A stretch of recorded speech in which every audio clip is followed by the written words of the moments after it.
AI की दुनिया में हर रोज कुछ न कुछ नया हो रहा है ना। लेकिन आज हम बात करेंगे एक ऐसे शख्स के नजरिए से जो खुद इस क्रांति को बना रहा है। ये है डारियो अमोदय, एंथ्रोपिक के सीईओ। और जब कोई बनाने वाला ही चेतावनी देने लगे तो बात जरा गंभीर हो जाती है। और उनकी चेतावनी कोई हल्की फुल्की नहीं है। वो एआई की तुलना एक सुनामी से कर रहे हैं, एक ऐसी सुनामी जिसे हम सब जानबूझकर नजरअंदाज कर रहे हैं। सोचिए जरा, जो इंसान इस लहर को पैदा कर रहा है वही कह रहा है कि ये सुनामी बन सकती है। ये एक ऐसा ख्याल है जो हमें रुककर सोचने पर मजबूर करता है। तो ये है कौन? डारियो अमोदय? ये कोई बाहरी एक्सपर्ट नहीं है, ये एआई कंपनी एंथ्रोपिक के सीईओ हैं और इन्होंने ही क्लॉड जैसा जबरदस्त एआई मॉडल बनाया है। मतलब ये वो इंसान है जो सिर्फ बाहर से नहीं देख रहे बल्कि मशीन के अंदर की एक एक तार को समझते हैं। इसीलिए इनकी बात में वजन है। तो आइए देखते हैं कि उनकी चेतावनी में क्या क्या छिपा है। हम सबसे पहले उनकी सुनामी वार्निंग को समझेंगे, फिर देखेंगे कि एआई का ये इंजन आखिर चल कैसे रहा है। इसके बाद बात होगी पावर की सेंट्रलाइजेशन यानी शक्ति के खतरनाक केंद्रीकरण की। हम ये भी जानेंगे कि इस दौर में हमारी यानी इंसानों की असली ताकत क्या होगी। और आखिर में एक बहुत बड़ा सवाल जो शायद हमें लंबे समय तक सोचने पर मजबूर कर देगा। तो सबसे पहला और सबसे बड़ा सवाल तो यही है, एआई के टॉप बिल्डर्स में से एक इतना परेशान क्यों है? मतलब जो इंसान खुद ये लहर बना रहा है वही सुनामी की चेतावनी क्यों दे रहा है? ये एक पहेली है और इसके पीछे की वजह जानना बहुत बहुत जरूरी है। देखिए, डारियो अमोदय कोई टिपिकल टेक सीईओ नहीं है। वो पहले एक बायोलॉजिस्ट थे, एक जीव विज्ञानी। मतलब वो असली जिंदा सिस्टम्स की कॉम्प्लेक्सिटी को समझते हैं।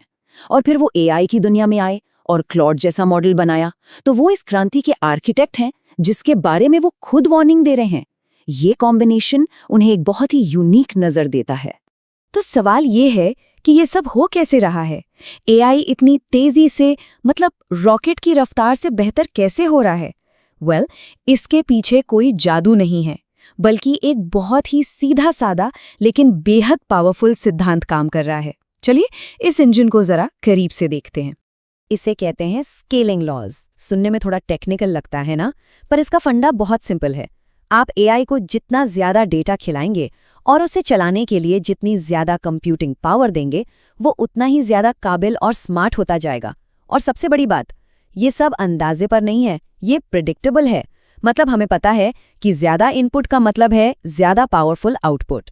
और ये एक साइकिल की तरह है, एक ऐसा चक्र जो घूमता ही जा रहा है। ज्यादा डेटा डालो, ज्यादा कंप्यूटिंग पावर लगाओ और नतीजा एक और ज्यादा केपेबल एआई। और फिर यही साइकिल दोबारा शुरू। यही वो लूप है जो एआई को ये तूफानी रफ्तार दे रहा है। अब जब कोई चीज इतनी तेजी से, इतनी पावरफुल हो रही हो, तो एक बहुत जरूरी सवाल खड़ा होता है, कंट्रोल का। आखिर इतिहास की इस सबसे ताकतवर टेक्नोलॉजी की चाबी किसके हाथ में है? और कमाल की बात यह है कि अमोदय खुद इस बात को मानते हैं। वो कहते हैं कि अभी एआई में पावर का जो कॉन्सेंट्रेशन है वो बेतुका है, मतलब अब्सर्ड है। और ये एक बहुत बड़ी प्रॉब्लम है। भले ही वो खुद उन चंद लोगों में से एक है जिनके हाथ में ये पावर है, वो खुद इसे खतरा मानते हैं। तो फिर इसका हल क्या है? इस पर एक बड़ी बहस चल रही है। एक तरफ हैं ओपन सोर्स मॉडल के सपोर्टर्स, जिनका मानना है कि टेक्नोलॉजी को सबके लिए खोल देना चाहिए ताकि हर कोई उसे देख सके, परख सके और उसका इस्तेमाल कर सके। और दूसरी तरफ है क्लोज्ड मॉडल वाले, जिनका तर्क है कि सेफ्टी के लिए इसे बंद रखना जरूरी है ताकि ये गलत हाथों में ना पड़ जाए। तो सवाल ये है, रास्ता कौन सा सही है? पूरी तरह खुला या पूरी तरह बंद? ये पावर और रफ्तार की बातें तो ठीक हैं, लेकिन इसका हम पर, हमारे रोजमर्रा के काम पर, हमारे स्किल्स पर क्या असर होगा? अब एआई के इस दौर में हमें खुद को कैसे ढालना होगा? और सबसे जरूरी सवाल, हमारी यानी इंसानों की असली बढ़त क्या होगी? और यहीं पर अमोदय एक बहुत ही चौंकाने वाला सवाल उठाते हैं। वो पूछते हैं कि क्या कोडिंग, जी हाँ कोडिंग, जिसे हम पिछले दशक का सबसे हॉट स्किल मानते थे, क्या वो अब खत्म होने वाला है? क्या एआई अब ये काम भी खुद कर लेगा? तो अगर कोडिंग जैसे टेक्निकल काम मशीनें करने लगेंगी तो हम क्या करेंगे? अमोदय के हिसाब से भविष्य में जो सबसे कीमती स्किल्स होंगे वो हैं क्रिटिकल थिंकिंग यानी गहराई से सोचने की काबिलियत, प्रॉब्लम सॉल्विंग, क्रिएटिविटी, साइंटिफिक नजरिए से चीजों को देखना और सबसे जरूरी, लोगों को समझना। ये वो चीजें हैं जो हमें मशीन से अलग बनाती हैं। यही हमारी असली ताकत है। और अब हम आते हैं सबसे बड़े और शायद सबसे मुश्किल सवाल पर। उस भविष्य के बारे में सोचते हैं जहां एआई सिर्फ हमारी मदद नहीं कर रहा होगा, बल्कि शायद इंसानी दिमाग को भी पीछे छोड़ देगा। और ये कोई साइंस फिक्शन की बात नहीं है। याद है स्केलिंग लॉज?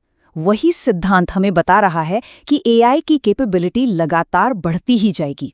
मतलब हम एक ऐसे मुकाम की तरफ बढ़ रहे हैं जहां एआई एक टूल से कहीं ज्यादा बन जाएगा, एक ऐसी चीज जो शायद हर काम में हमसे बेहतर होगी। तो यहीं पर ये बातचीत हमें एक बहुत ही गहरे सवाल पर लाकर छोड़ देती है। अगर एआई हर काम में हमसे आगे निकल गया, हर चीज में हमसे बेहतर हो गया, तो फिर हमारा मकसद क्या होगा, हमारा पर्पस क्या है? ये एक ऐसा सवाल है जिसका जवाब शायद टेक्नोलॉजी नहीं, बल्कि हम सबको मिलकर खुद ढूंढना होगा।